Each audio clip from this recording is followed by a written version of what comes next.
Ladies and gentlemen, for those of you who are unaware, there is now plug sockets fitted underneath each of the microphones to allow you to plug your laptop in should you be running out of juice.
Has the finance portfolio holder and the county treasurer fallen out or something?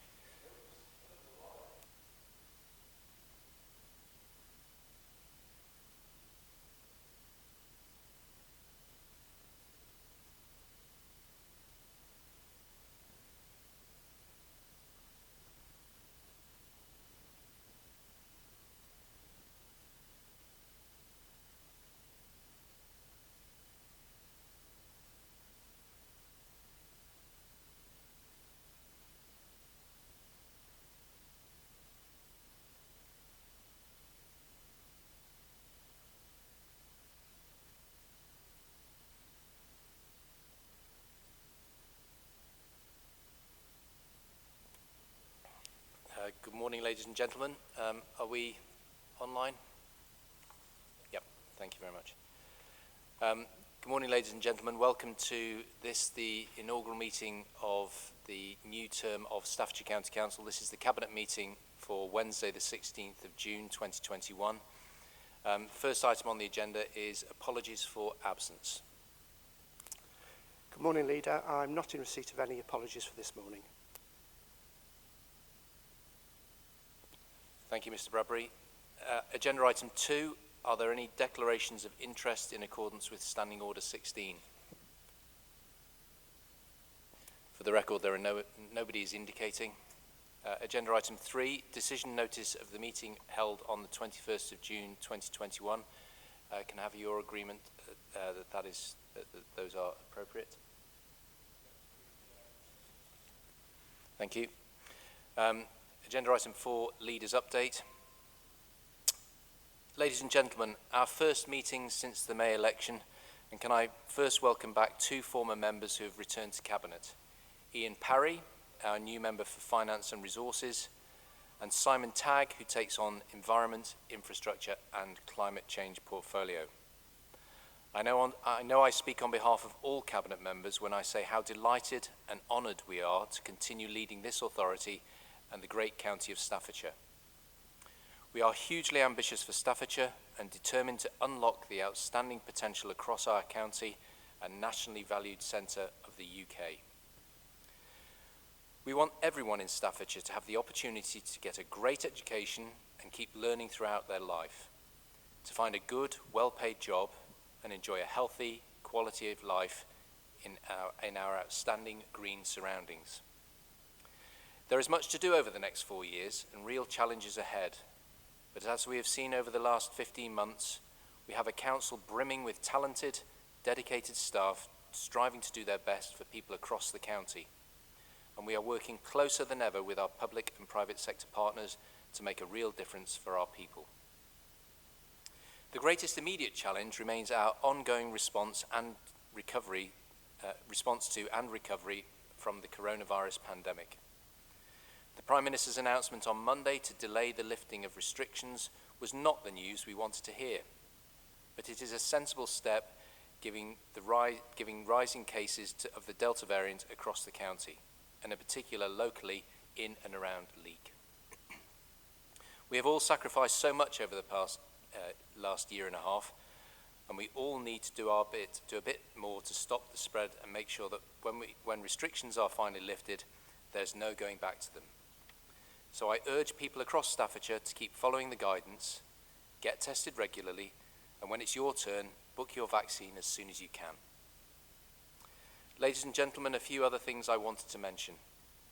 Firstly, fantastic news to see Newcastle secure £23.6 million town deal from government. We look forward to working with the borough, Keele University and local people as we invest in the economy, in skills, in the town centre and local communities. And congratulations, Simon, an outstanding result. This week we launch our free holiday food and activities programme to support children who receive free school meals.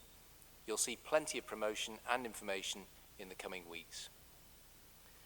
And finally, congratulations also to Utoxeter swim sensation Adam Peaty, who's done it again. He won 4 gold medals at the European Championships last month, and really, really well done. We can't wait to see him at the Commonwealth Games just down the road next year. And so, ladies and gentlemen, to our next item. That is agenda item 5, minutes of the meeting of the Property Subcommittee held on the 2nd of June 2021. For members of the Property Subcommittee, can have those as a correct record of the meeting, please. Thank you. Moving on to agenda item number 6, update from the COVID member-led Local Outbreak Control Board. Councillor McMahon, we're with you. Thank you, Leader. As you mentioned in your statement, the opening up fully of the economy has been delayed to possibly the 19th, to be reviewed by for the 19th of July, which clearly is a disappointment to many, but one only has to look at what's happening in Leek to see that this virus is still very much with us. In the week up to the 7th of June, the rate per 100,000 per week moved from 42 to 110 in the area in Moorlands, which just shows the pace at which this virus can advance. But we are on top of it. North Staffordshire CCG, I've been advised, is the best in the country in terms of vaccinating those over the age of 40. And I've been advised also that almost 80% of those over the age of 40 in the Moorlands have had both doses. There are pop-up clinics in Leek for the vaccine at the moment, and that's being arranged with the local authority and led by the NHS. So we're working with the NHS to deliver that, and the more people that get vaccinated, the better.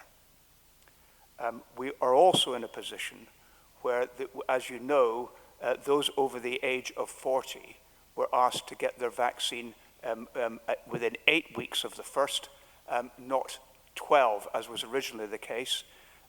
That's 145 more vaccines in Staffordshire and Stoke-on-Trent combined, and the NHS tells me they expect to reach that by the end of this week, which I think is highly reassuring.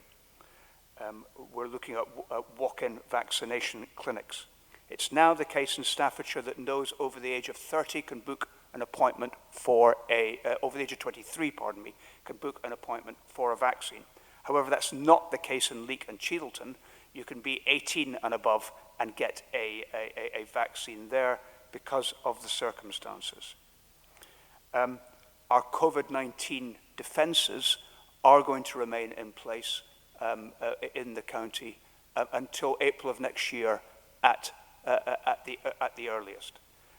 That's simply because this vaccine will be endemic in our communities, as we have seen in Leek and Cheadleton.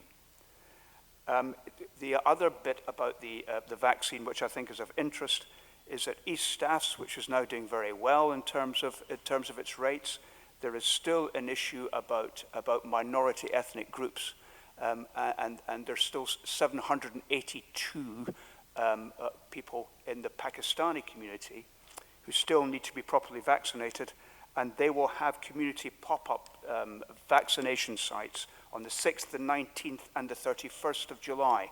And I would ask all those in that community to take the opportunity of these vaccination pop-in sites. I also want to go back to Leek finally and really thank the people of Leek and Cheadleton for doing a tremendous job in terms of working with us to beat this virus. The numbers of those who have offered to be tested was north of 10,000 by the beginning of this week. And I think that's really, really helpful. School children in particular have had to be tested, and the parents and the children have really worked together with us to deliver that. So we're working with the NHS to keep this at bay, and we're working with our communities. And there's goodwill across the board in terms of getting all this done. We're grateful to everybody. The Prime Minister said recently that the race against the virus and the vaccine has narrowed. And that's why we've got to do all we can to support the NHS and to encourage people to get fully vaccinated.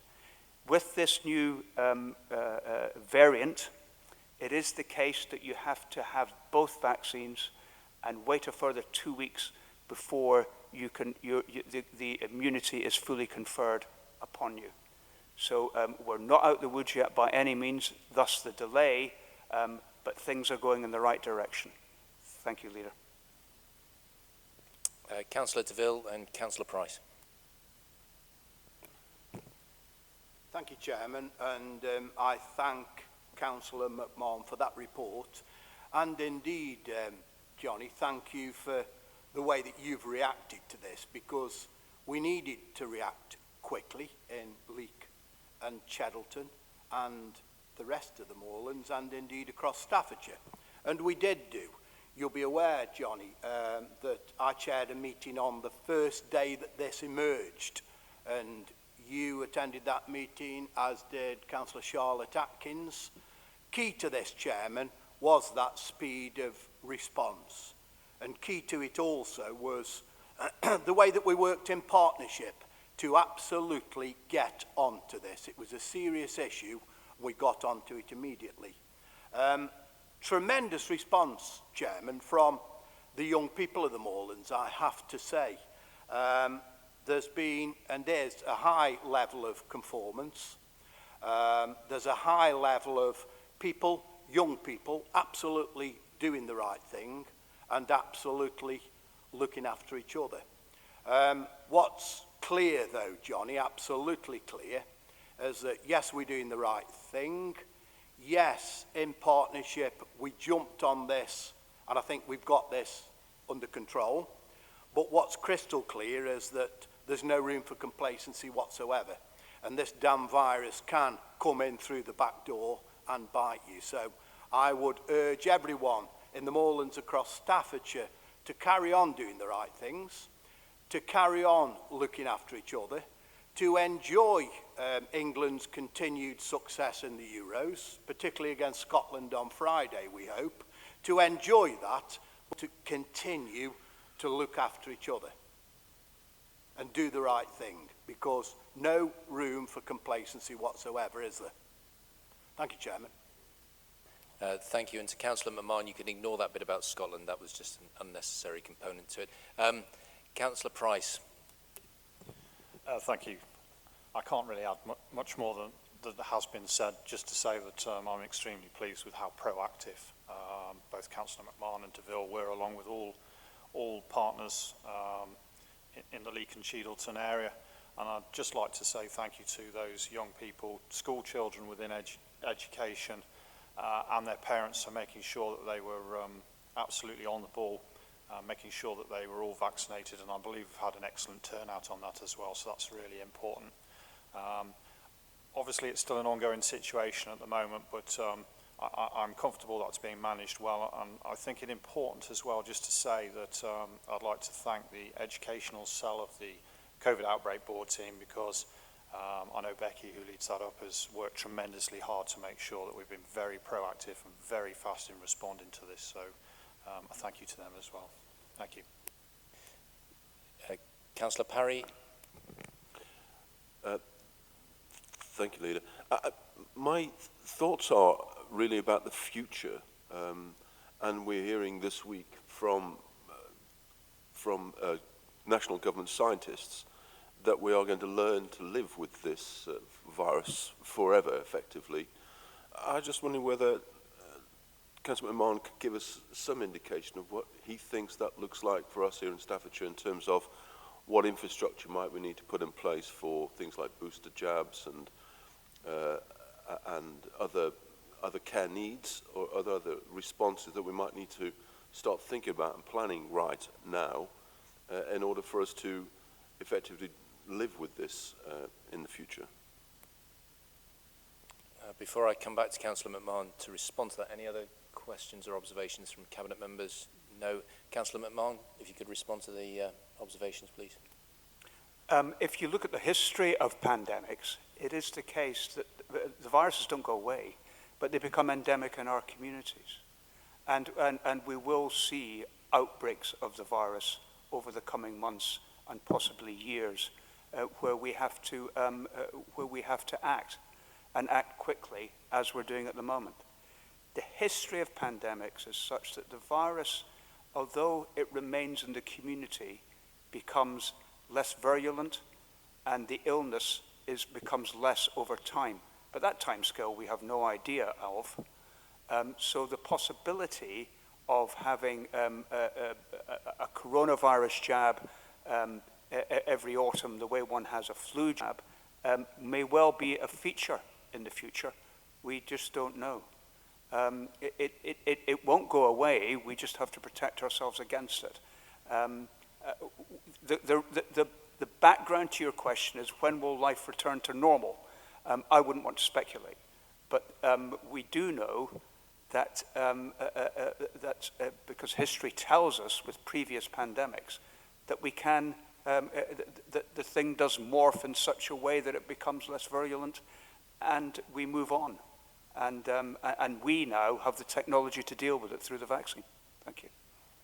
Can I just press you on the potential for additional infrastructure that may be required to live with it in the sort of medium term? Well, we've kept in place, as you know, the county council infrastructure to deal with this until April of next year. That may well have to be extended into the future. I think it's too early to tell from that point of view. But yes, and it's a right and proper thing that remains in place so it can be stood up and we can act swiftly. Because it's speed that really helps us get on top of this. Thank you very much indeed, and thank you for your monthly update on the Local Outbreak Control Board. It is extremely useful, and it's good to know that we are working in partnership across the county consistently and have been for an enduring period of time. I think for those people who've been involved in operations, you always know things like this are enduring in nature, and it is the resilience that is required to keep going even when you think you're over it is really important.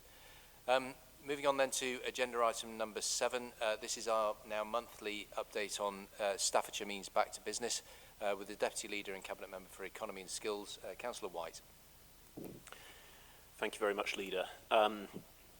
This is very much the other side of the coin to the report that we've just had, because the economy operates in the space that we're able to create by pushing back the virus, and we've just heard of our success both as a country and here in Staffordshire in terms of that ongoing process of pushing back. But it is not linear, and therefore our response to the economic situation similarly cannot be linear, and it has to follow the path of the virus. And we've seen that this week in the Prime Minister's announcement that we will have to wait another 4 weeks at least before we fully remove the remaining restrictions on our freedom, and that's particularly relevant here in terms of our economic freedom and businesses in the hospitality sector and other aligned sectors in particular who will have to wait and manage their finances for another few weeks before they can fully reopen. More on that later in terms of our support for businesses, but just to give the big picture, both nationally and locally, because the trend happily is now towards recovery and moving to whatever the new normal is, and I think that's the point that Dr. McMahon was rather making earlier, that we are establishing our new normal, and our businesses are moving into that space. So nationally, the economy is expected to grow by 7.25% this year, and that's making up most of the ground that we lost in 2020, where the economy contracted by around 9.9%.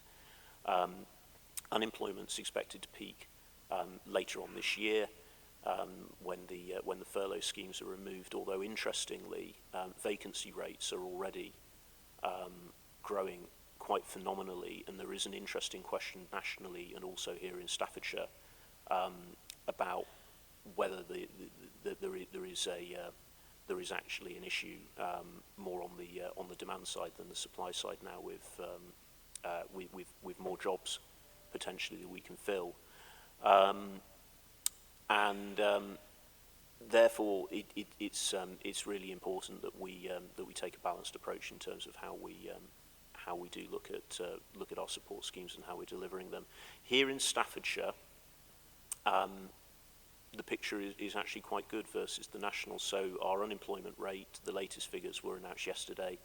We currently have 4.4% of our population claiming out of work benefits, and that's a fall from the previous month. The regional figure by comparison is 7%, and the national figure is 6.1%. So the Staffordshire economy has demonstrably been weathering the crisis well, and we can see that increase in employment, which is very welcome indeed.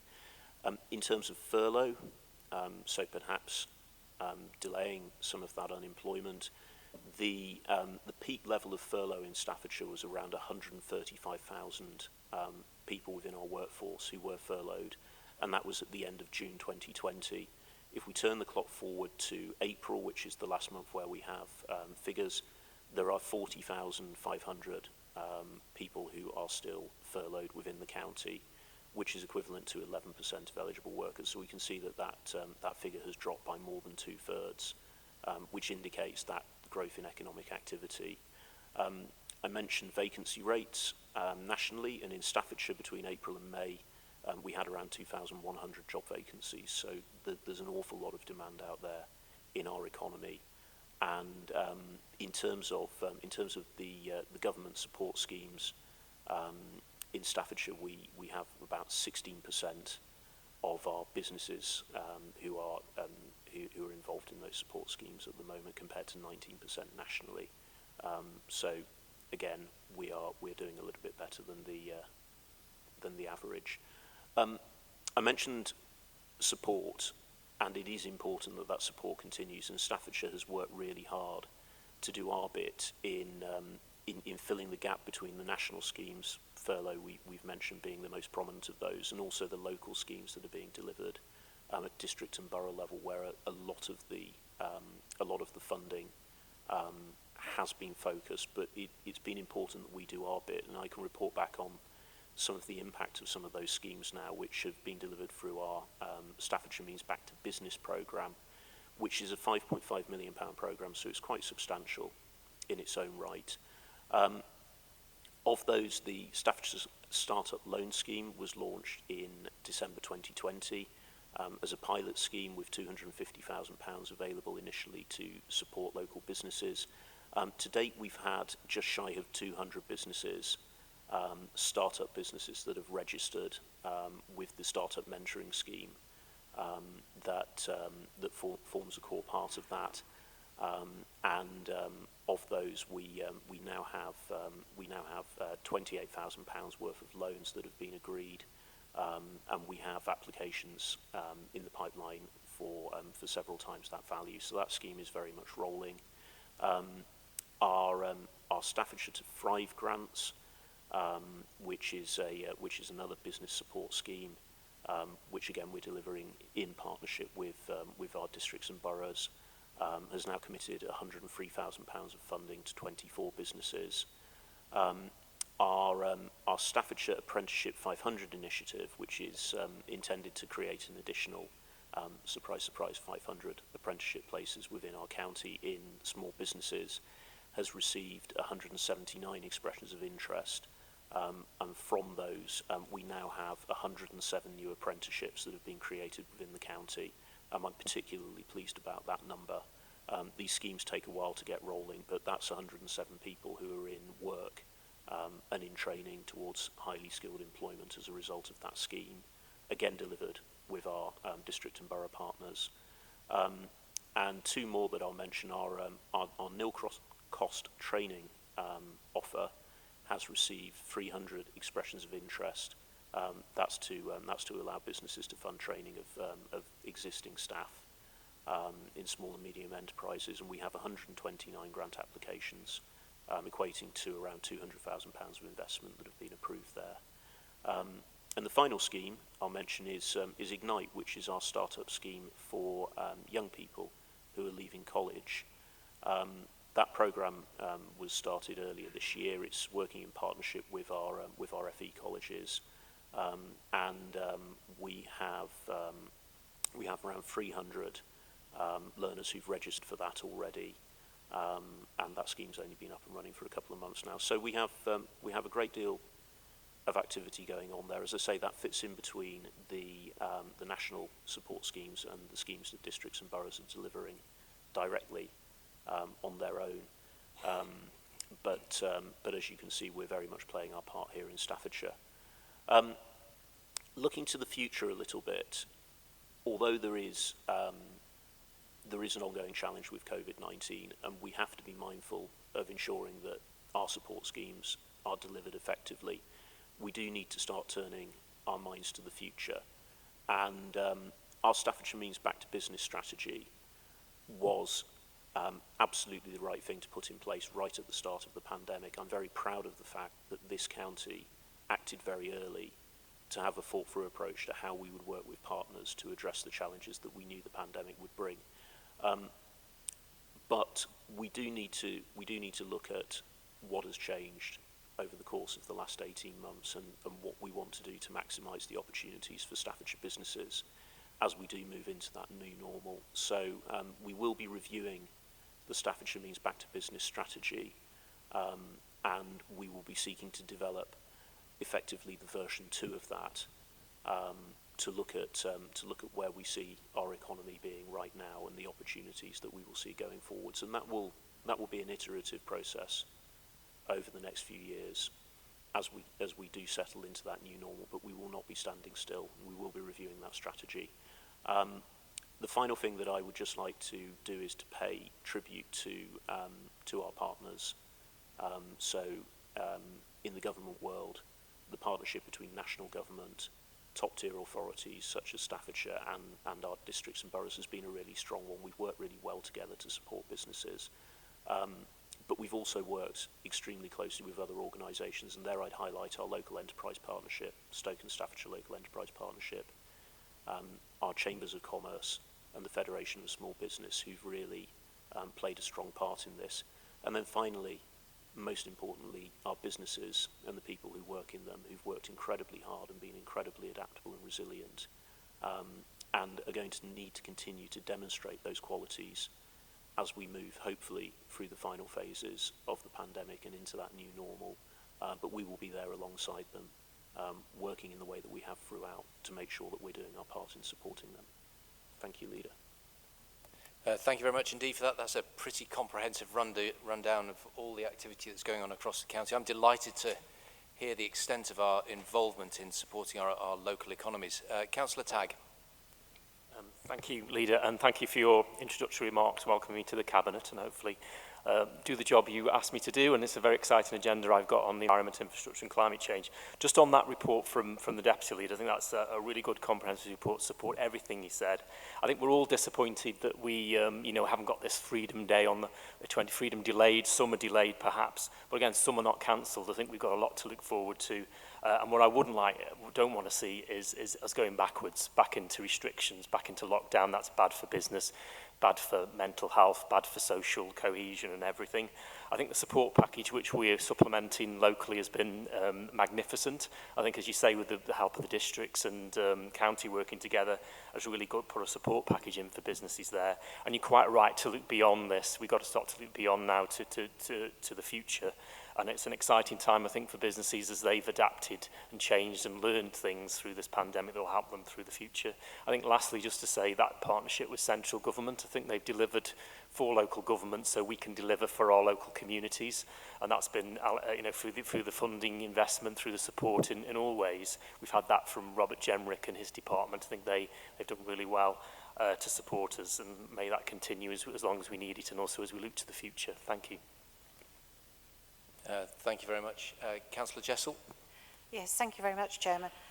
Yes, I would like to add my congratulations to all the hard work that has been done in supporting businesses and supporting people who still want to start a new business, those entrepreneurs. And I think in the last 16 months, it's been absolutely essential that we've been able to provide support and mentoring for people who are the really potential big businesses of the future. But I'm actually delighted to hear that Councillor White is now looking to the future. I think we all need to do that. Some of the issues that were here pre-COVID haven't gone away. They're here and now. And I think one of the things that I would like to see is a focus on retraining, making sure people are guided into the right kind of personal development and training schemes, because that is how we're going to drive up the skills base, drive up the base salary and earning potential of people, and improve the economy and the prosperity of everybody who lives in Staffordshire. And I'm delighted that Councillor White is already starting to think we've got to start addressing some of these issues so that we have the workforce with the skills and the potential to drive our industry, commerce forward for the future. Thank you. Councillor Parry. Thank you, John. Leader, I also echo the sentiments of Councillor Jessel then, but in terms of the long-term recovery. But there's an immediacy about this as well, isn't there? And I think the delay from the 21st of December taking the wraps off has an impact. It has an impact on those businesses that require physical volume in their business to sustain them, whether they be hospitality or whether they be sports venues, etc. And it's particularly those small and medium-sized businesses, independent businesses mainly in Staffordshire, that are taking a hit and may well not recover, or may well take some time to recover, or indeed may fail due to the fact that they cannot get the volumes that they need to make their businesses sustainable and profitable, etc. So back in August last year, the government announced something called Eat Out for a tenner or something, wasn't it? Eat Out to Help Out. Well, let's go back to Eat Out to Help Out, because I don't know about you, but I've been out a couple of times and quite easy to get reservations, quite easy to get into restaurants or diners or pubs and places. And even when they're socially distanced, they still seem a little empty. And you think, actually, we need to, as they say, we need to get out more, and we need to help these hospitality venues as much as possible. I'm sure we can't afford to be able to put down the money to be able to do that, but at least we can perhaps put down the encouragement of Staffordshire folk to come out there and help our small businesses to sustain them. Otherwise, they will disappear. And all those, you know, your favourite pubs, cafes, little restaurants or wherever you go to may not be there in 6 months' time. So we do need to help out, eat out to help out once again. Thank you, Councillor Parry. If I've not got that wrong, I think you're advocating popping to the boozer. boozer, the Chinese takeaway, or whatever, any of those businesses that you enjoy, but they do need our help. Even small sports organisations, small football grounds, for example, those sort of places that do require people coming back. Good old Stafford Rangers, they need you back there. Councillor McMahon, Councillor Sutton, and then Councillor White, if you could conclude for us, please.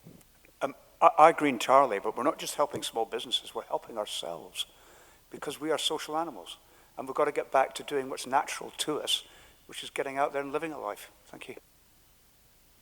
Councillor Sutton, Councillor DeVille, and then Councillor White. Thank you, Leader, and thank you to the Deputy Leader for that oral report, which I very, very much support. Getting Staffordshire back to business is the way in which, going forward, we will improve the lot and the outcomes for children and young people and for families. That is the way forward.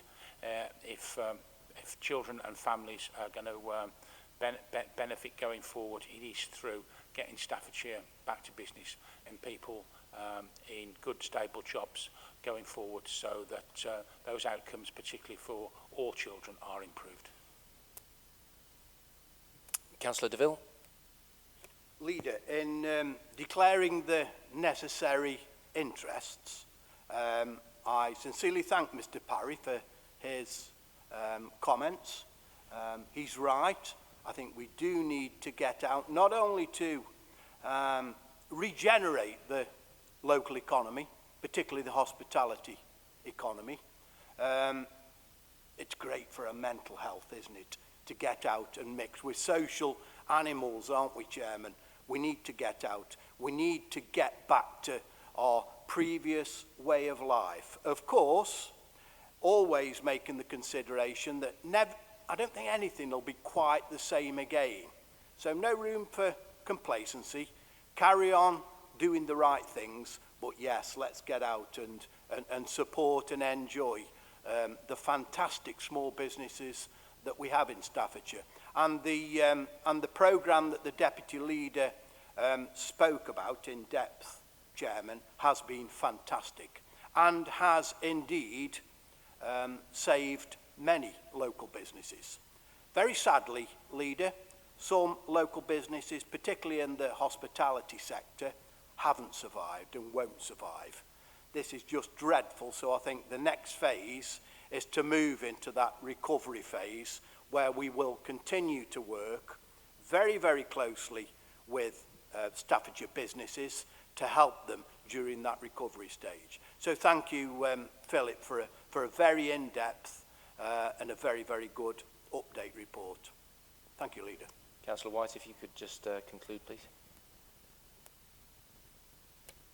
Thank you very much, Leader, and thanks, colleagues, for those very helpful comments. Economic activity is the consequence of getting on with our lives, and that's what we all are getting back to, and we're all desperate to get back to it fully and to have that unfettered freedom that we used to enjoy again. And I do look forward to that coming back. But I do strongly agree with Councillor Parry that people should enjoy the freedoms that they have responsibly, and that there is an awful lot that we can be doing. There's an awful lot of businesses we can be putting our money into right now, including in the hospitality sector, so please do get on with that safely.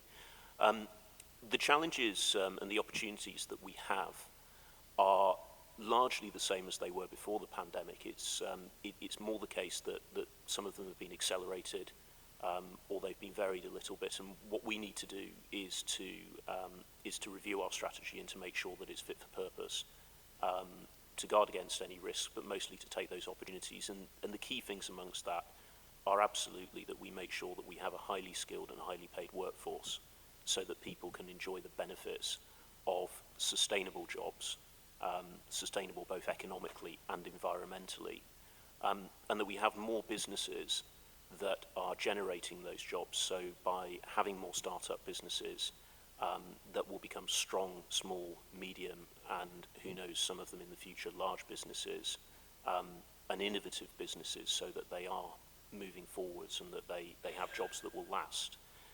We also need our towns fit for purpose. And again, the pandemic, I think, has accelerated something that we already knew as a challenge. The support from government has been magnificent in terms of future High Street Fund and Towns deals, money for Newcastle-under-Lyme, Kidsgrove, Burton-on-Trent, Stafford and Tamworth, but we need to make sure that all of our high streets benefit from that same attention. And we need to make sure that the infrastructure is right and that our economic corridors, of which we have several in Staffordshire, really significant, nationally important corridors, are getting the attention that they deserve. So all of that was true before the pandemic. All of it is doubly true now. We need to make sure that our strategy is fit for delivering all of that, and no doubt many other things besides that I haven't mentioned. But we are determined that we are going to get it right for this time as we do move forwards and progress. Thank you very much indeed, and thank you for your questions and observations. We're going to move on now to agenda item number 8, which is the executive response for all party working groups. This is a report I'm bringing to you. I draw colleagues' attention to the fact that this is the last time my old photo is deployed, and future photos of me looking much older. So I just wanted to make that point, if that's okay. We've got joining us both Councillor Simon Tagg, who chaired one of the APWGs, and Councillor Keith Flunder, who's joining us from the Moorlands. His passport has expired, so he's had to stay up there for this meeting. Good morning, Keith. You're very welcome. The all-party working groups essentially carried out an overview function on behalf of the council over the past 4 years. The overview function has now been retaken by the overview and scrutiny committees. So there is a vice chairman of overview in each of the overview and scrutiny committees who will be looking at giving us the forward look and looking for potential opportunities. But for now, we have the concluding reports of the all-party working groups. The first one was around aspiration, future, economy and enterprise, which was chaired by Councillor Tagg. Councillor Tagg, I'm going to ask you to go through your report first, if you will. And then the other report was the Communities and Isolation report, which was chaired by Councillor Flunder. Councillor Flunder, I'll bring you in after Councillor Tagg has done his report. Ladies and gentlemen, I'll ask you for any questions you may have of the chairs at the end of each of their presentations. So, Councillor Tagg, once you've done your presentation, I'll open it up for questions, and then I'll bring in Councillor Flunder, and then we'll conclude. Without further ado, Councillor Tagg. Thank you, Leader. And I'm really pleased to see the progress on the recommendations from what were 2 working groups. The aspiration one that focused on that was before the pandemic came to light, and then the following one, which is the future economy and enterprise all-party working group, which you, Leader, asked us to set up and work on, was obviously during the summer to autumn last year, in the middle of what is the pandemic, which is still ongoing. I think what we've just talked about with the Deputy Leader in his report on the economy of Staffordshire and the reaction to the pandemic and looking to the future, all of these recommendations fit into what we've just been talking about. And I think the aspiration part is even more important than it was before the pandemic, and the recommendations which significant progress has been made on creating that overarching brand of aspiration for Staffordshire, and also that toolbox and support, and using the online interactions, which of course have become even more important now since the pandemic. We really need to help those individuals to raise aspirations of all ages, whether they're young people, whether they're people that have just started out work life, or whether they're in the middle of their work life and want a change of direction, or whether they've retired and they want to get back into the work.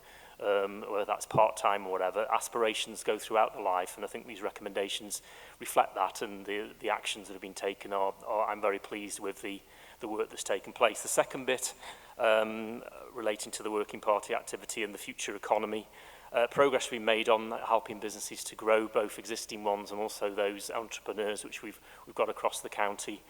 We wish to grow those. We wish to use the graduates that come out of our universities and get them to stay here in Staffordshire. A lot of proposals and recommendations that are being actioned through the county council on that, working with partners, universities, districts, etc., and the chambers of commerce as well.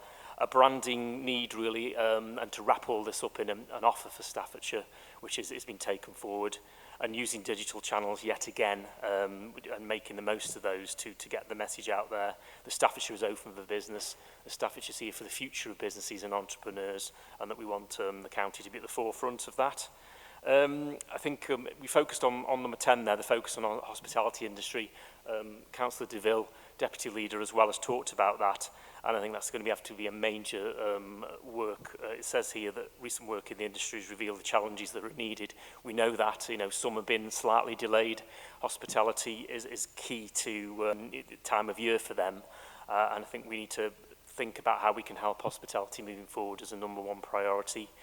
Mentoring those businesses, taking a more long-term approach to mentoring is important, and that's what we need to do, not just at the start-up, but year 3 and 5 as businesses develop and grow. It was quite clear from the work that the Working Party did that there's some lack of ongoing support, so hopefully see that come forward as well. And I think I've really touched on everything there, and I think the Deputy Leader touched on the Ignite work, and that is getting into colleges, and also we recommend getting into schools with that. Sort of embedding and seeding entrepreneurial spirit within schools and within colleges and within the young people, because they are the future of business and startups and enterprise, and we want to see the next Google or the next sort of tech company starting up in Staffordshire, and I think we can sort of seed that and help those to grow through that enterprise ecosystem, which is the last one of the item 17. And that is working with our districts and boroughs, and we touched on the good news, brilliant news of the £23.5 million for the town deal for Newcastle. In there includes a skills centre and also a digital society operation with Keele University to get off the campus into the town to help businesses set up and start and to be those tech businesses of the future. So a lot of good news in there, a lot of progress and a lot still to be done, but I think obviously myself working with the Deputy Leader, I hope to be able to progress some of those further through as we go forward, Chair, but that's my introduction to the recommendations of my Working Party and the progress so far. Thank you. Thank you very much. Any comments or questions? Councillor White. Thank you, Leader, and thank you, Councillor Tagg, both for the introduction and for the work, which I enjoyed participating in. In the previous item, we discussed the refresh of our strategy, and this paper will enrich and inform that work, and I am looking forward to working with you on that, both in your role here and in your role as a district leader. So thank you very much. And thank you, Councillor Tagg. We're now going to move to Councillor Flunder. Can you hear us, Councillor Flunder? I can, Leader, thank you. Can I just say that my signal might drop out every now and again. I'm not sure why, but at the moment it's quite good, so I'll just crack on.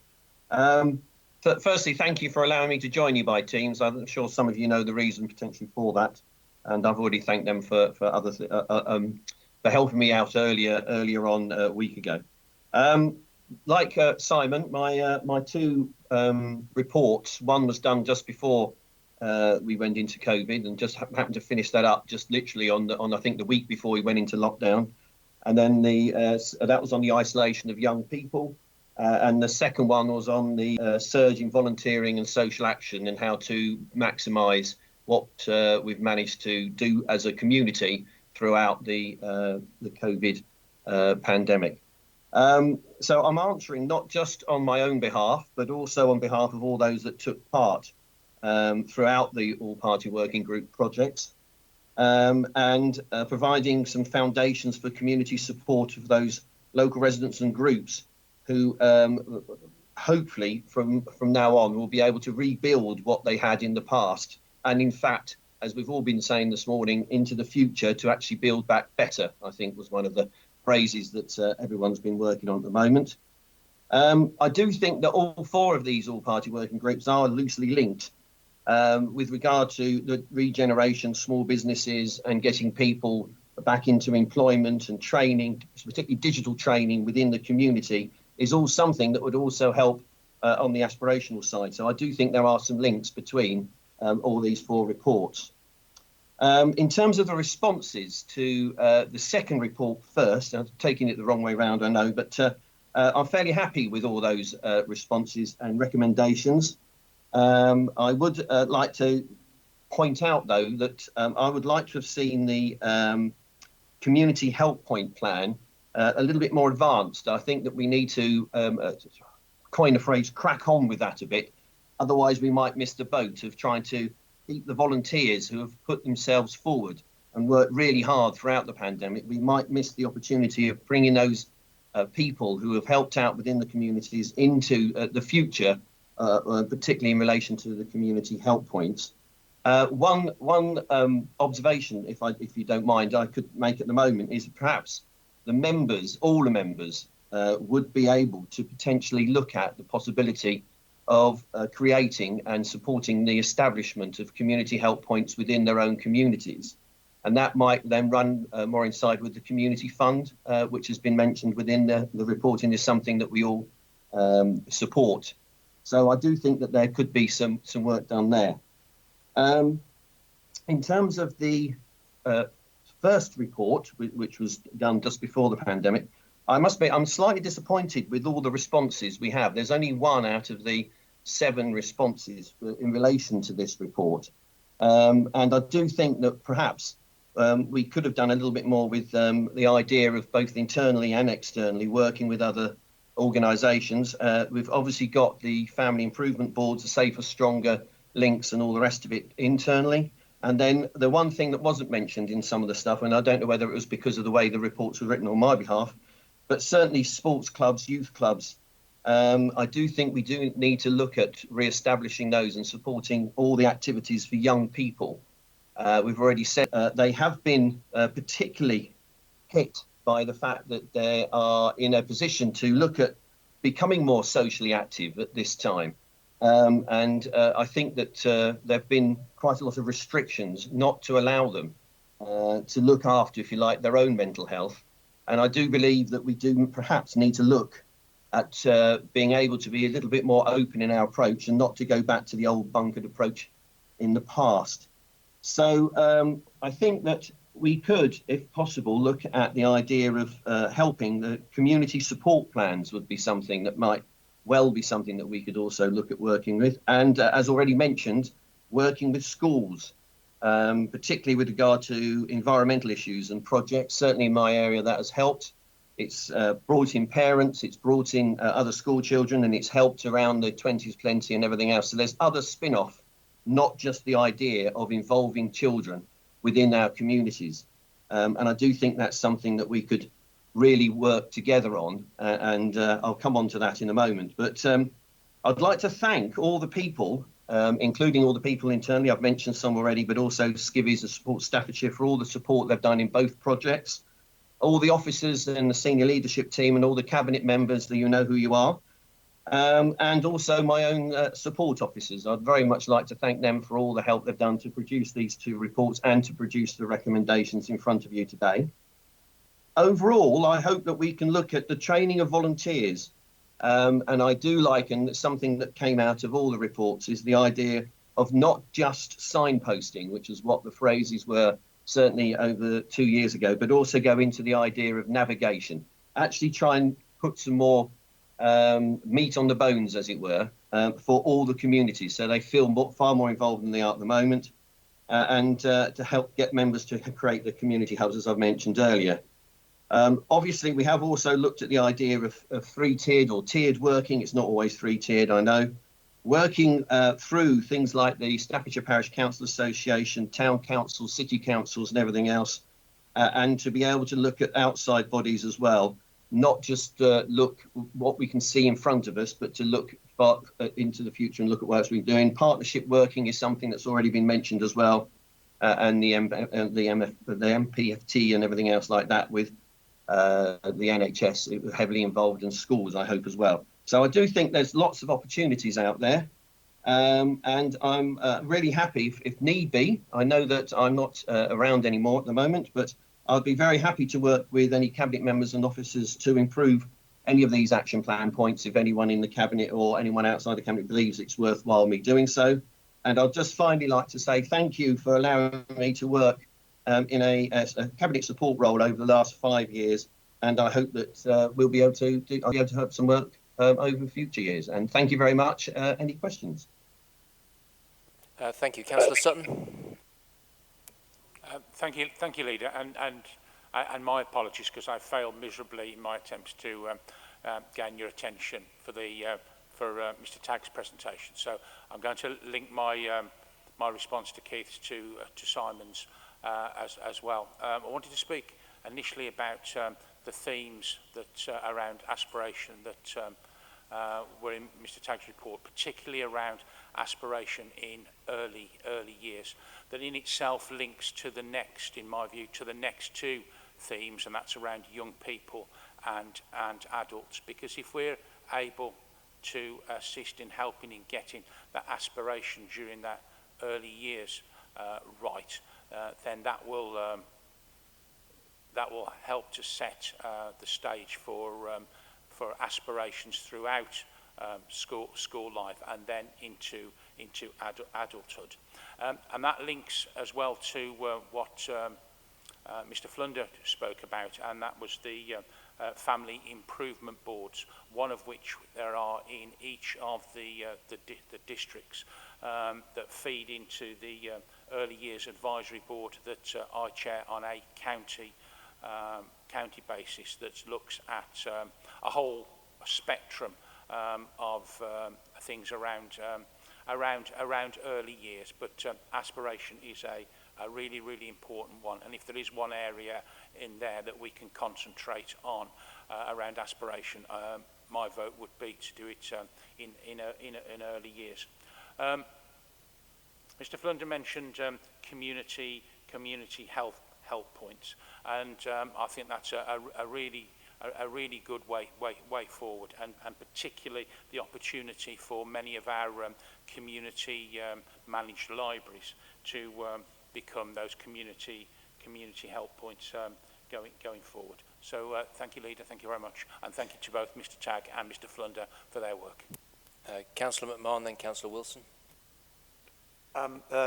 Thank you, Leader. I absolutely support the point about the community help points in the sense that it's something that we could do a great deal more with. However, they did start at a very unfortunate time, and that was just before the pandemic.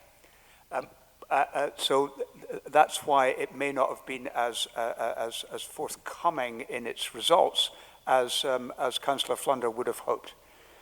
It is, however, the case that those who did take advantage of the community health points have been particularly satisfied with the result. They did a survey.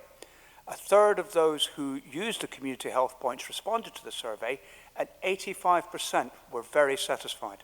And I think that says something, and I would love to see them expanded and used more of. I agree with that entirely. What the pandemic has shown is that there's a huge amount of social capital out there. And these community health points can help engender that and use it in the right direction. I want to take an example of how we can work together in our communities, not just with the community health points, but particularly with the NHS. Councillor Julia Jessel and myself had a very informative discussion with Dr. David Atherton, who was acting on behalf of the PCNs in the east of the county.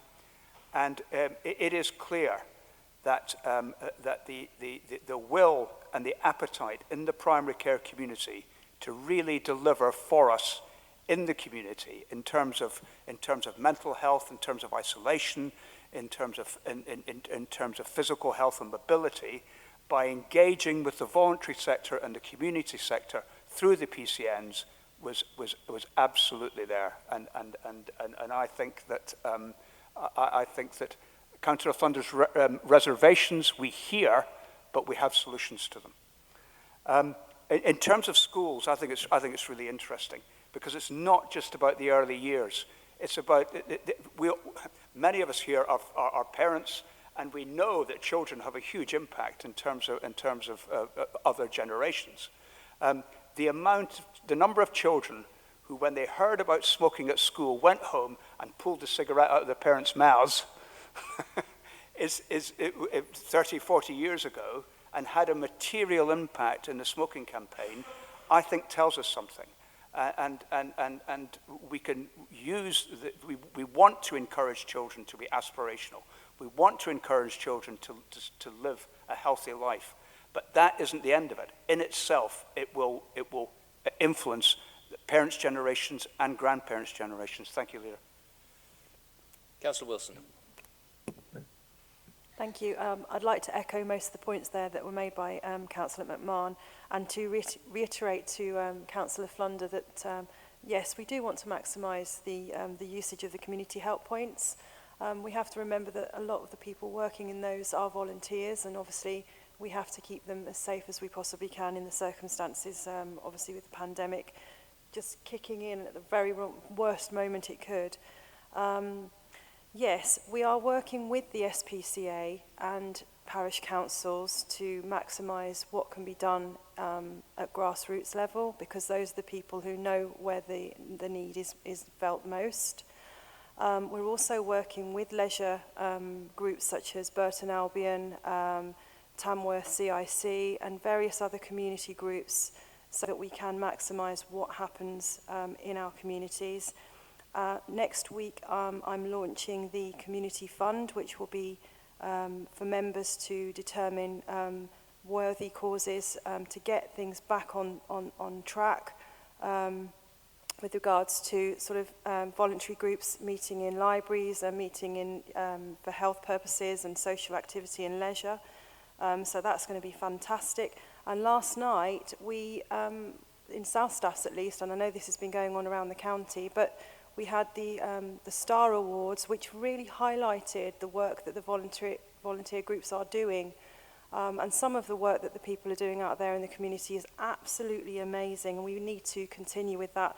And I'd just like to quickly say to the two health cabinet members that, yes, Dr. Atherton, we're all going to get together and have a discussion about how we can deliver more health-based initiatives around the county as well, and that's within the community. So thank you, and thank you, Mr. Flunder, as well for a brilliant presentation.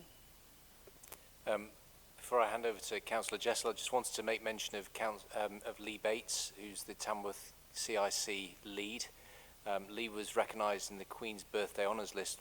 He's a former county councillor from 2009 to 2013, and I think it's a tremendous effort and tremendous recognition of his commitment to the community over many, many years. It is well deserved, and thank you for raising the Tamworth CIC. It just illustrates the contribution that our community champions and community leaders have been making across Staffordshire, particularly over the past 15, 16 months, but also their enduring commitment to making things better for the people in their communities. Councillor Jessel. Yes, thank you very much. Councillor McMahon has already mentioned what I hope will be a really great initiative, and Councillor Wilson's joining us.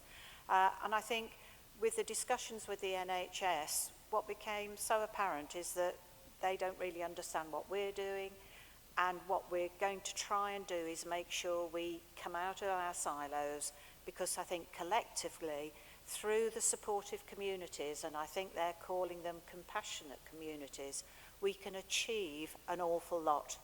Our communities have shown how resilient they are, how supportive they are, and I think there's a real opportunity to capitalise that on the future. But I think it's early days, but I think there's a real opportunity here for us to work together with voluntary sector, but other public sector partners to actually come up with something which is far more meaningful and has a far greater lasting impact. If we can help our communities, help our individuals to help themselves, that is far more sustainable than us doing everything for them. And I think I would like to give Councillor Flunder some reassurance that actually this document is a dynamic document, and we're picking up and we're running with things that are in this now. And I think that is what is important, is that our members come up with ideas and we as cabinet members are happy and prepared to run with them. And there's some really good opportunities here. Thank you. Thank you, Councillor Jessel. Councillor Tagg, you've heard a few comments relating to your piece of work. Is there anything you'd like to say by way of conclusion? Thank you, Leader. Yes, thank you for all those comments. I think myself and Councillor White will take those forward. I'm perfectly prepared to work with him in my cabinet role here to push this agenda along. I'd just like to echo your congratulations to Lee Bates. I've known him for a number of years as well, and to get the medal he's got is a real tribute to him and his organisation, not only over the last year, I think, but also over many years. Does a great job for intergenerational work as well in Tamworth, so that's really good. I think aspirations have taken a bit of a knock because of the pandemic. Isolation has increased because of the pandemic. So I think these recommendations and how we're moving forward on are at the right time, I think, as all the members have said, to push these forward and to make those interventions and those changes and that to help and assistance to those people that need it. I think, as I say, the right time to do it, and let's carry on doing it. Thank you. Councillor Flunder, have you got any concluding remarks based on what you've heard? Thank you, Leader. Well, not too many, to be honest with you. I just hope that we can get together. Johnny referred to them as health points. We refer to them as help points. Perhaps we could come up with a more positive word forward if we can try and introduce something to do with training and supporting small businesses and things like that within the local communities as well. So it's not just seen as somewhere where you go where you need support. It's also somewhere where you can go to create something new. And I think that would be aspirational to everybody of all ages, and not just the people that we've been talking about at the moment that need help and support. We all do at times, but we also need to look into the future. And I think that if we can make it a slightly more positive future for many areas in various communities, it would be fantastic. And even linking into, and we've already supported things, small events.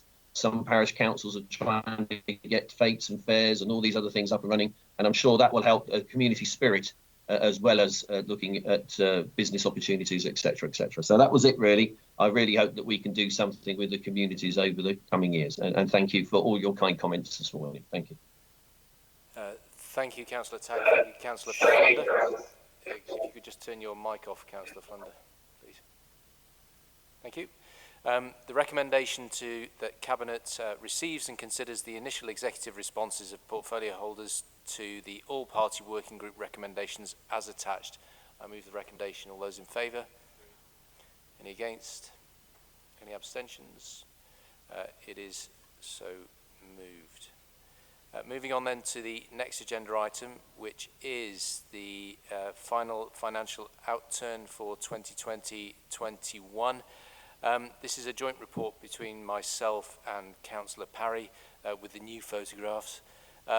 I recognise the fact that Councillor Parry has moved into this portfolio having inherited this outturn, so he's not the master of his own destiny in that regard. I suppose that's getting his excuses in early, really, for him, isn't it?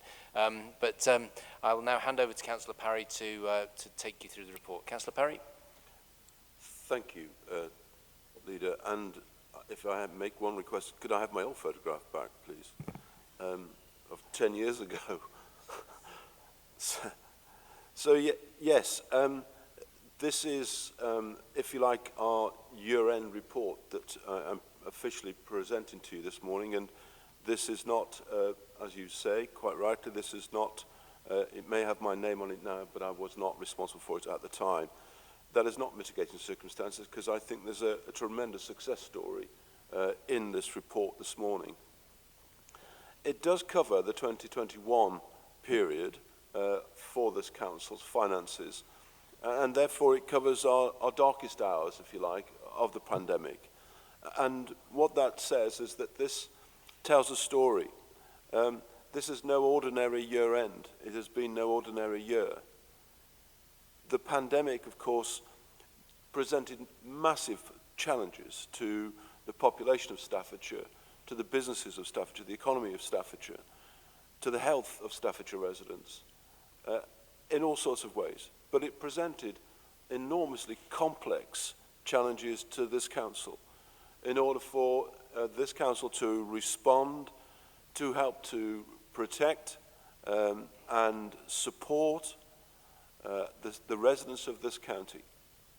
And that required a Herculean response from the county council in so many ways, in repurposing roles, so that people could move into positions that were required and necessary during the pandemic, to provide all sorts of new infrastructure around testing and eventually around vaccinations, to provide in those early dark hours, we all recall, the food distribution, the necessary support that was required through all of those community groups as well that we had to link up with, hold hands with, and not hold hands with actually, avoiding holding hands with, but actually working with those organizations to distribute that. And that was a complex logistical issue in its own right. So you can imagine those problems that the county faced and had to respond to. And not only that, the impact upon the council's finances in all sorts of other ways, in terms of lost income, in terms of taxation, etc., etc. So this report outlines all of the impact that this had on the county council, the various service areas. It does helpfully note the financial impact on all those areas and the response that had to be made.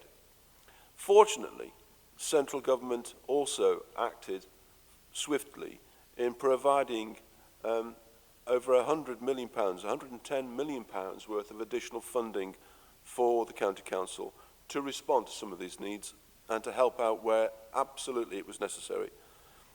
But that in itself provided an extra layer of complexity to the financing and to the distribution of that help, to the use of those resources.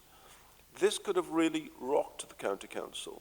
This could have put us in a position where the recovery of the county council to be able to move forward into the recovery phase would have been much more difficult to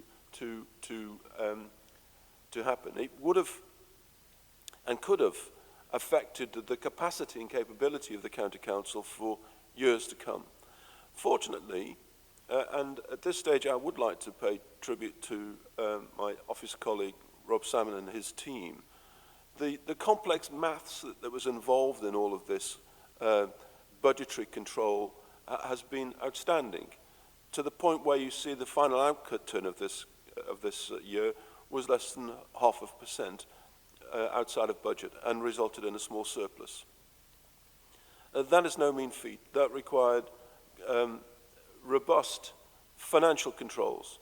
And so I'd also like to add my thanks to all budget holders for their sensible and rigid control of budgets. A pandemic, a crisis, is often an excuse for controls being taken off and needs must attitudes prevailing. And so needs must did prevail, but actually at the same time, good sensible management and good sensible controls were maintained. And that means at the end of the day, you land safely, which this county council has done. At the end of what we now hope is going to be the end of those dark days, we will have landed in a reasonable position. And the council's finances are not left, as they might have been, in a wrecked and destitute way at the start of this pandemic, when I guess most people had their head in their hands thinking, how on earth are we going to get through this?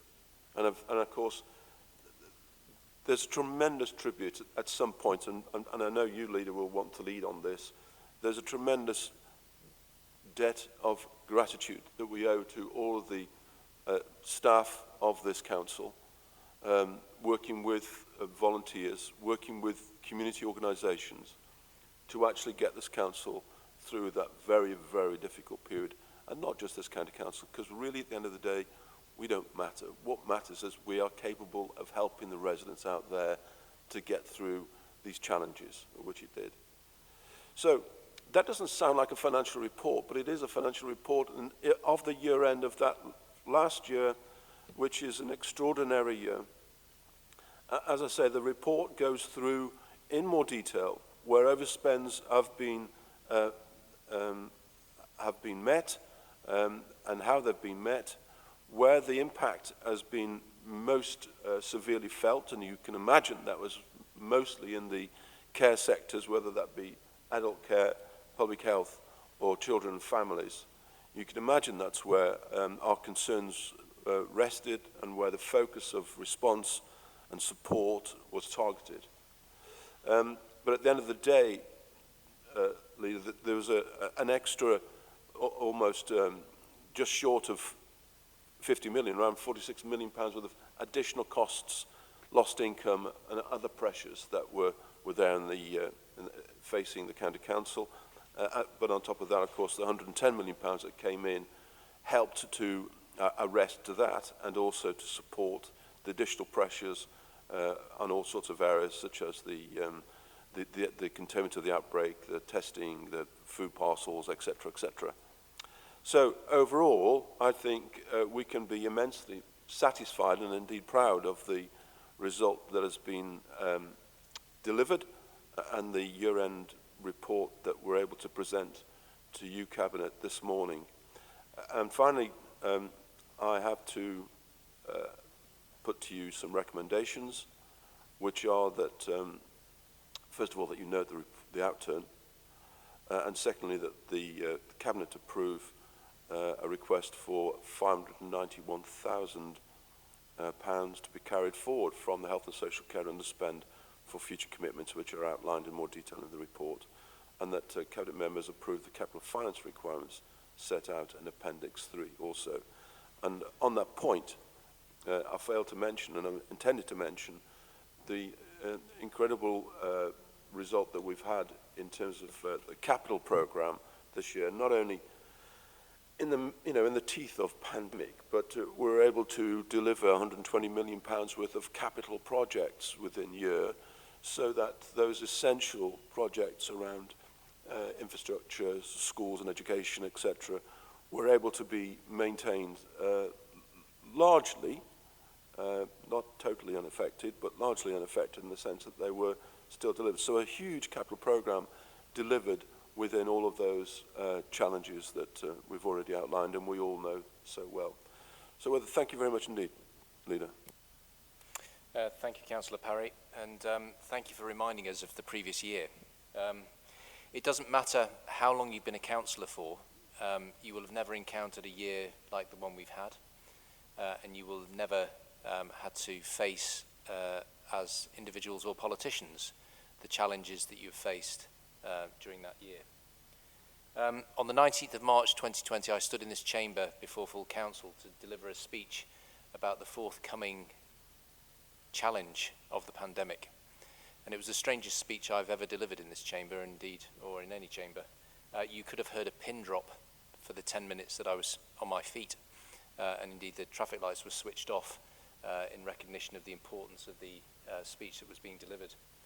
Little did we know what we were about to face, both in terms of the challenge to the people we look after, or indeed to our staff, and the financial challenges that will present to this authority. It saw us suspend procurement regulations. It saw us suspend the provisions of the Care Act, legal requirements which in normal times we take for granted, but we couldn't deliver under the circumstances. And notwithstanding that fact, notwithstanding those facts, we were able to deliver consistent services across the county for the duration of the pandemic. And we did so because of the support, the tremendous support we get from our officers. It involved feeding people. It involved preparing mortuary space, supporting communities, and even the delivery of personal protective equipment because there wasn't enough around. Everything was up in the air. And yet, we've managed to deliver an outturn in this financial year, which is a tribute to the efforts of our officers and a tribute to the efforts of our communities and our partners, including the NHS, over the past year in particular. So I would like to say a very sincere thank you for all that work. It has been extraordinary. It will be an outturn report, the like of which I hope you never have to see again, I have to say. And that's not because of the style in which it was delivered, Councillor Parry. It was just because of the nature of the business we had to transact during the course of the past year. So that's my response to Councillor Parry's report. I'll just bring in Councillor White. Yeah, thank you very much, Leader. I think you've said most of what I would have wanted to say, but I'll just add one or 2 points. I described earlier some of the some of the schemes that we've enacted to support our businesses, and I think they're a great example of what this authority's done, and particularly what our officers and politicians have done, who are responsible for looking after our finances, which is during this time of incredible challenge, where we've had to move incredibly quickly. That side of our organisation has been a bit like a swan gliding over the water, and you haven't seen the feet furiously paddling away underneath, but they really have been.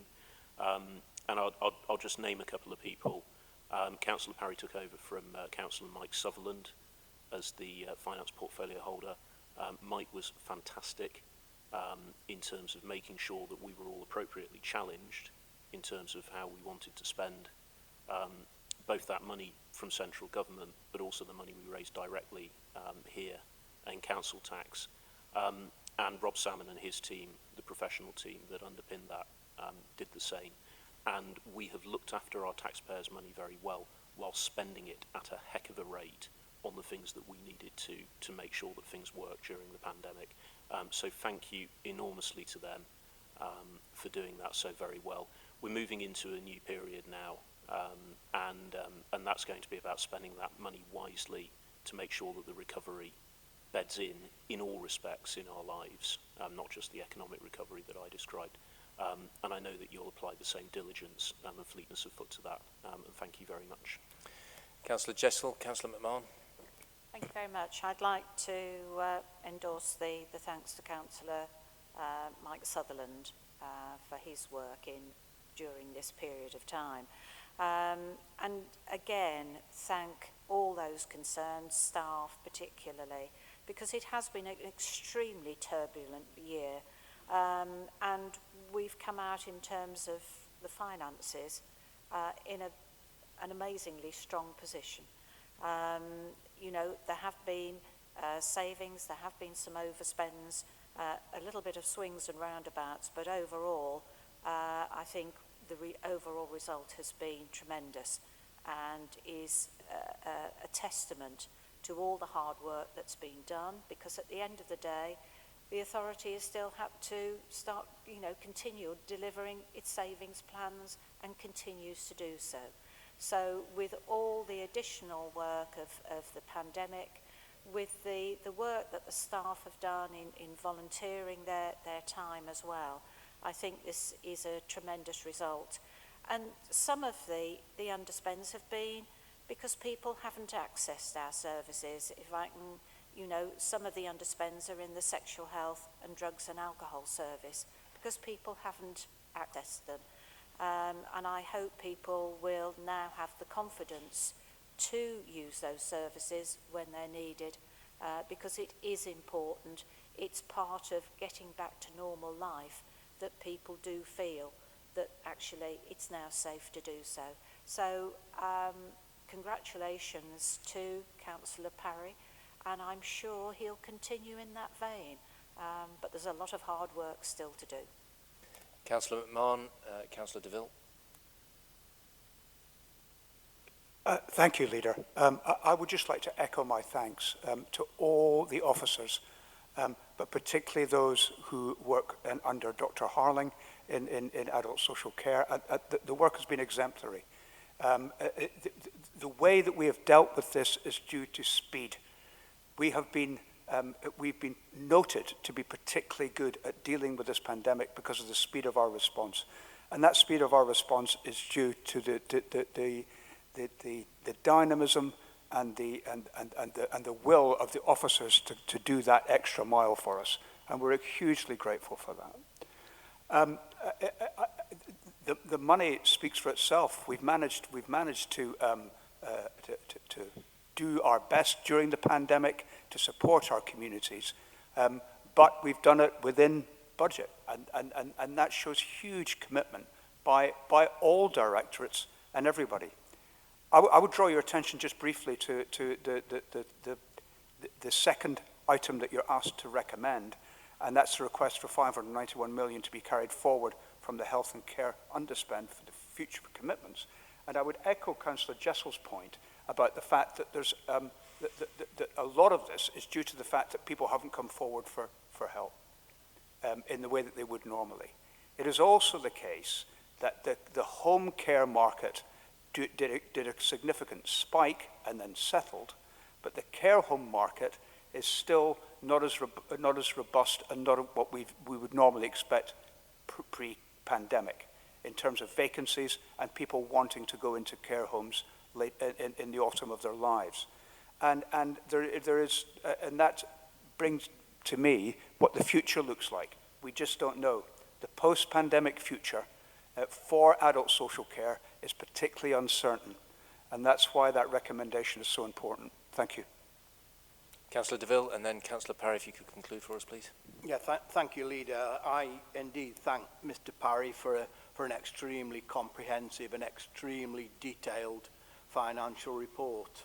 I suppose, Leader, at the end of the most difficult year for all of us, I certainly didn't go into local politics to deal with some of the things that I and we had to deal with last year. So I indeed endorse your thanks, Leader, and the thanks of colleagues to our staff for the way that they reacted to the events of last year, working in partnership in a really efficient and effective way. You're right, Johnny. You know, Staffordshire, there's a number of positives that come out of what is still an uncertain future. Number of positives. Staffordshire, we don't bury our heads in the sand, do we? We react quickly. We look after people who most need us to look after them, and we'll continue to do that. And we spend our Staffordshire pound in the best possible way, and we'll continue to do that. So there are a number of positives that we can glean from the most difficult year, and working together with our partners, with local businesses, Leader, working together, the future will be bright. We will and have recovered from that most difficult year, and the future in Staffordshire will be bright. Better times are ahead. Thank you. Councillor Sutton, if I could bring you in just before Councillor Parry. Cheers. Thank you very much, Leader. Just perhaps echo many of the points made by colleagues, and thank Mr. Parry and his predecessor for the work that's done together with Rob Salmond on this. A number of colleagues have mentioned our staff, many of whom have gone beyond the call of duty, being redeployed to do completely different things, and have done that really well. But just take this opportunity to thank some of our children's social workers who continue to go into homes and visit families and protect the vulnerable children within our communities. Thank you, and thank you very, very much indeed, everyone, for your comments. I think what all this tells us really in summary is that this is a great measure of an organisation's capability and agility to respond to need, and particularly to respond to challenge in a crisis. You would have expected, wouldn't you, councils being the last place you'd go to manage a crisis. But actually, Staffordshire County Council was very much the lead organisation across the county, along obviously with health partners. But in terms of doing a lot of the footwork, volunteering, supporting and engaging, the county council was doing that. And it did that so well simply because of what Councillor Marr was saying about the ability to be agile and fleet of foot with all of this stuff, to actually act quickly. Not something you normally associate with councils. Slow bureaucracy is normally what you'd expect. Actually, swift response, hitting things head on quickly, is what this council delivered over the last 12 months. And that's a tremendous measure, if you like, of the council's position, in terms of what it organisationally is capable of. And I think that's kind of spoken in the numbers, if you like. But what sits behind that is actually the ability of this council to be to perform well. It also gives us a new challenge, stroke opportunity as to how this county council wants to work in the future, and that is something that I'm sure through the medium-term financial plan and the debates that this Cabinet will be having over the next few months in terms of the shape, size and focus of Council and its services. The lessons that we've learned, the working patterns that we've evolved may well actually inform us as to how you may well want to shape and fund the County Council in the future. Thank you. Ladies and gentlemen, you've heard the recommendations. All those in favour? Any against? Any abstentions? It is so moved. Agenda item 10 is National Bus Strategy. Councillor Williams, we're with you. Thank you, Leader. Good morning, everybody. The Government's National Bus Strategy offers this authority an opportunity to work with operators to bid for money to update old vehicles, improve passenger facilities and encourage bus companies to innovate for the future. While we need to understand any residual costs for Staffordshire taxpayers, there's a potential to fund cleaner, more modern buses and make it easier, cleaner and more convenient for passengers. This report outlines the government's approach to Bus Back Better following the recent publication of the National Bus Strategy and details the implications and options for Staffordshire County Council and our local bus operators. The reason for this recommendation is the Department of Transport recently published the National Bus Strategy outing their ambition to improve bus services in England. The County Council, as the local transport authority, needs to consider whether it wishes to form an enhanced partnership or a franchise model, which I do not recommend, by the end of June 2021. This decision will have implications for the local bus network in Staffordshire, the majority of which is carried out on a commercial basis. Bus Back Better sets out a significant step change in the government approach to funding and delivering the bus network. The strategy makes clear that there's a commitment to long-term increased funding for bus services, both for local authorities and bus operators alike. However, access to funding streams is contingent on the Council having a bus service improvement plan, BSIP, and entering into either an enhanced partnership, EP, or franchising arrangement to deliver the objectives set out in the BSIP. An EP is a formal agreement between the local authority and bus operators, setting out what is expected of each party and the standards that will be met. The basis of this EP is set out in the Bus Services Act 2017 and associated guidance. The Staffordshire approach is going to look at the existing Staffordshire Bus Operators Forum, which has been formed on the basis of our partnership working in recent years. An enhanced partnership will build on the work of the SBOF and provide a formal basis on which to expand collaborative working within our local bus operators. Within Staffordshire, BSIP could have wide-ranging benefits for our urban and rural areas alike. Key milestones in this are to commit to an EP and BSIP by the end of June 2021, hence this report forward to this Cabinet meeting. Publish the BSIP by the end of October 2021 and commence the EP by the 1st of April 2022. In the event that the County Council does not commit to an enhanced partnership, the Department for Transport will cease providing local transport authority coronavirus bus transport service grants with effect from the 1st of July 2021. Loss of this funding will require the withdrawal of around 50% of our supported network, leaving a majority of rural areas without any bus service. The National Bus Strategy sets out that bus operators would see their access to both commercial and reformed BSOG placed at the risk unless they are part of an EP. It is stated in the National Bus Service Strategy that the Secretary of State would only disapply these rules on an exceptional basis. This will have significant impact on the current commercial bus network in Staffordshire, which would be reduced to a core lower frequency network. Commercial BSOG within Staffordshire is worth several £1 million per annum in support for the network. Loss of funding if Staffordshire does not enter into an EP will mean significant loss of government funding for bus services, This can be mitigated by moving forward with the BSIP EP.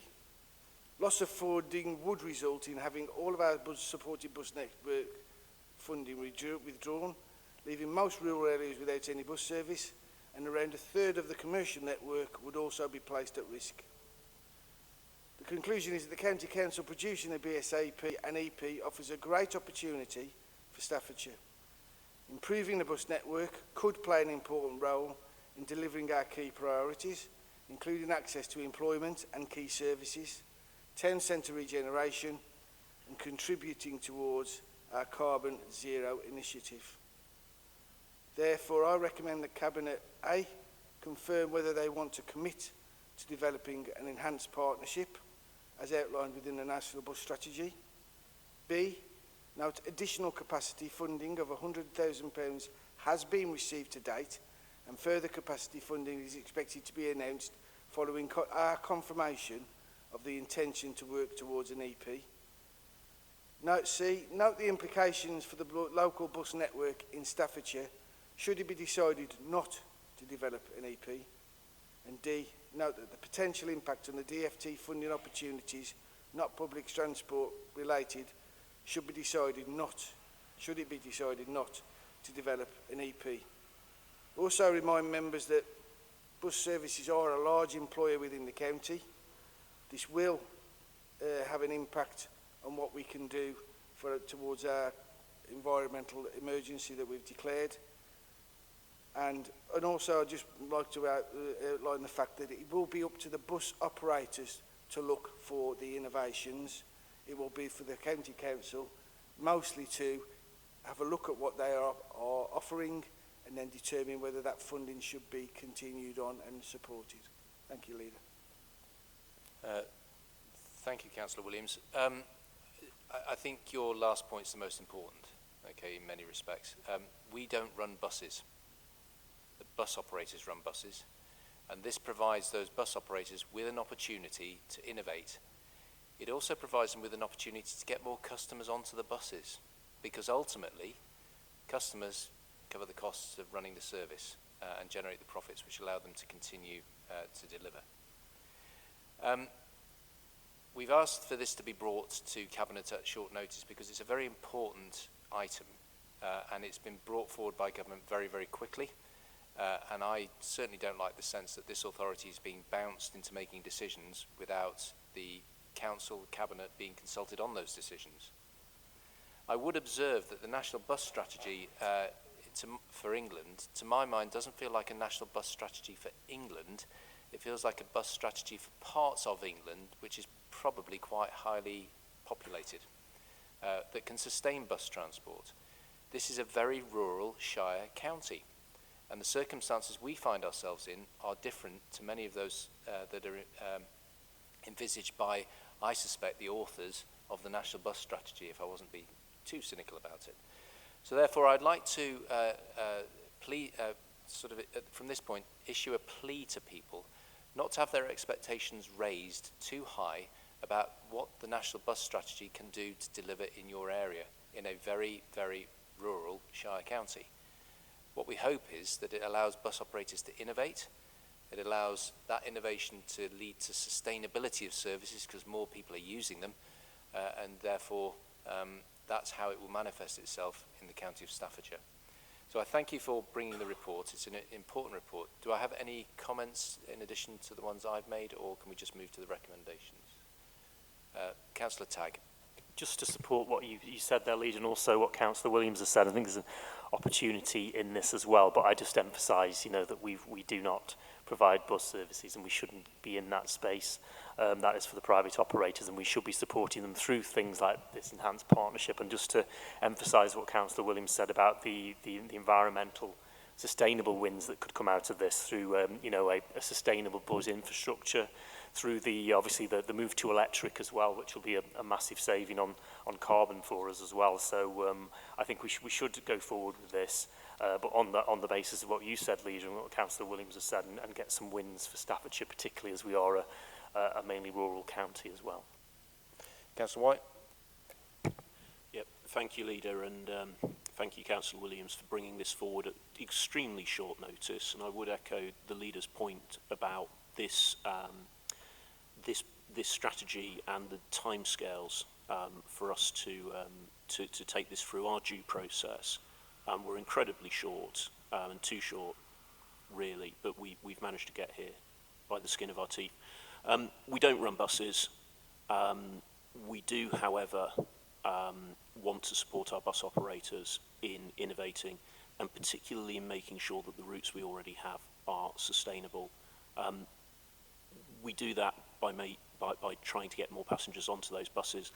That means that they have to be attractive things to use. And that's the key thing. People have choices as to how they travel. If this can be used in Staffordshire to encourage more people to use the services we already have, and if bus operators wish to put on additional services, then fantastic, then that will be a good thing, and I'm confident that under your stewardship we'll be able to help those bus operators providing those services to do that. Ladies and gentlemen, you've heard the recommendations. All those in favour? Any against? Any abstentions? We're back with you.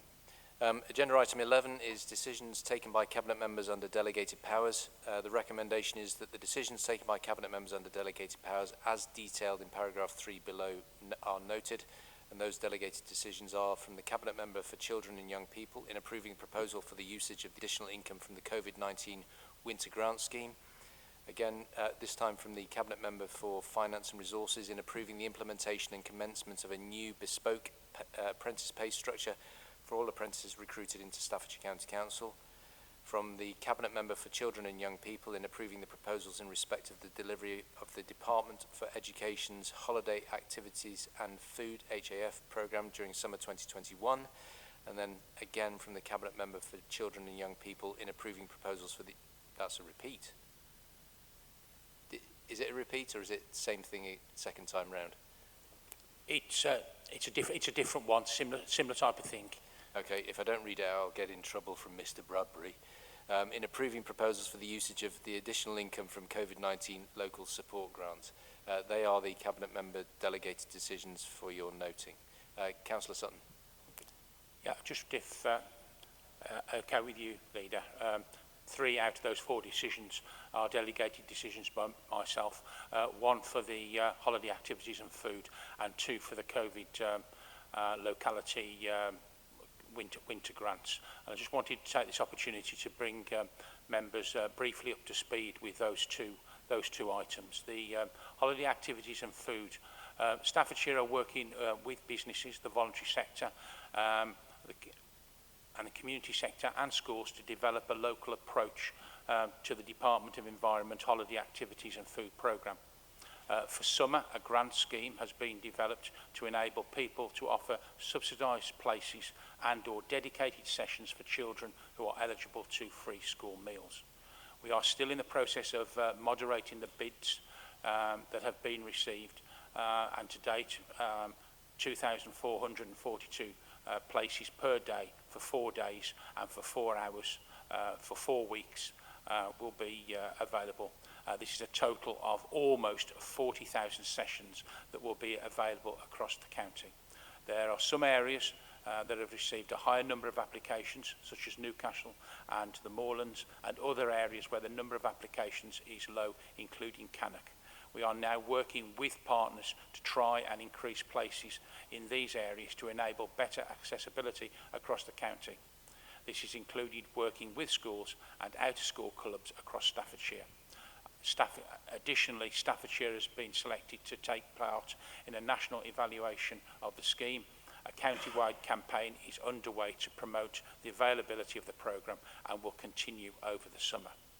In relation to the COVID locality grants, over the whole of the COVID period, Staffordshire has received a total of just over £3.5 million in COVID winter and locality fund, which has included the most recent allocation of just over £500,000. This has enabled over 20,000 children and young people across Staffordshire to benefit from financial assistance during the school holidays. We await further guidance from the DWP as to whether this scheme will be extended. So in total, over over 120,000 vouchers have been issued during this time, and feedback from parents has confirmed that for some families this has been real support at a time of added financial pressure. Thank you, Leader. Thank you, Councillor Sutton. Moving on then to agenda item, let's get the right numbers now, 12, the forward plan of key decisions. This is all relating to the July 2021 meeting, and all these items are in public, and ladies and gentlemen, it's a whopper, okay? We've got the outcome-focused one-to-one support and home care and community support, including domiciliary care for Staffordshire children with disabilities, brought to you by Councillor Sutton. We've got Disability Facilities Grant Funding 2021-2022, brought to you by Councillor Jessel. Integrated Performance Report, Q1, brought to you by myself. Recommission of Staffordshire Integrated Advocacy Service, brought to you by Councillor Jessel. Public Health Commissioning Plans, brought to you by Councillor Jessel. Child Exploitation and Missing Children and Young People Service, brought to you by Councillor Sutton. UK Community Renewal Fund Priority Projects, brought to you by Councillor Philip White. Future Delivery of Replacement Care Services in Staffordshire, Learning Disabilities, brought to you by Councillor Jessel. Retender for the disposal of sweepings, brought to you by Councillor DeVille and Councillor Tagg. And then finally in July, framework agreements for the provision of asbestos removal and encapsulation services, brought to you by Councillor DeVille. Moving forward to August, in public, we've got the Treasury Management Outturn Report, brought to you by Councillor Parry. In private, we've got the proposed 1FE expansion at Oldfields Hall Middle School, Uttoxeter, brought to you by Councillor Price. Then moving forward to September, recommissioning of care home services, brought to you by Councillor Jessel. Entrust Service Delivery Agreement, brought to you by myself. Moving forward to October, in public, we've got the Household Waste Recycling Centre update, brought to you by Councillor DeVille. And then in November, we've got Treasury Management Half-Yearly Report, brought to you by Councillor Parry. That is the forward plan. Back to the agenda, we have got no items in confidential, so there's no need to move exclusion public. Ladies and gentlemen, thank you very much indeed for your patience. It's been a good meeting, and I now close the meeting. Thank you. If you could let us know when the webcast is off, please.